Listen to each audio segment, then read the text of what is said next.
Clickers, descendants of the blind folk. A random earthquake connected one of the blind folk's caves to the surface, allowing a small population to escape before their cave system collapsed. The species couldn't evolve sight again, so they still had to rely on their echolocation ability. Unable to compete with sighted predators during the day, they stayed awake at the world's moonless nights, but even then they needed to perfect their strengths in order to survive. Their whole faces got twisted into structures resembling satellite dishes. Their ears migrated to the place once occupied by eyes and merged with ultrasonic call-producing structures derived from their noses, forming a grotesque flesh lotus.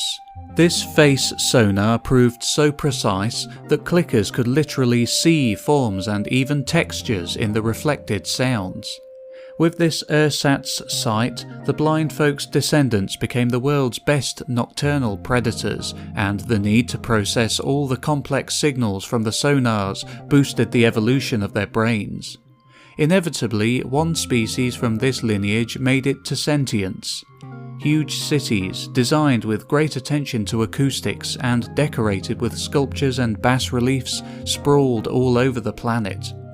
Though most of the clicker activities took place during the night, one couldn't appreciate this much of civilization from space. None of the streets were illuminated by a single lamp. Still a bit agoraphobic, having kept to thickets even on the surface, the race preferred tight spaces, so there were rarely any streets to speak about at all. To Homo sapiens, their cities would resemble the insides of Kowloon walled city, except clean and intersected with vac train tubes. And pitch black, of course. No sight of blue sky, sun or Milky Way meant anything to them.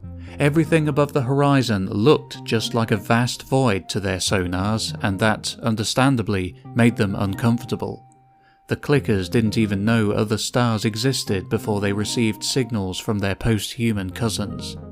Depicted is a clicker engineer trying to fix some wires.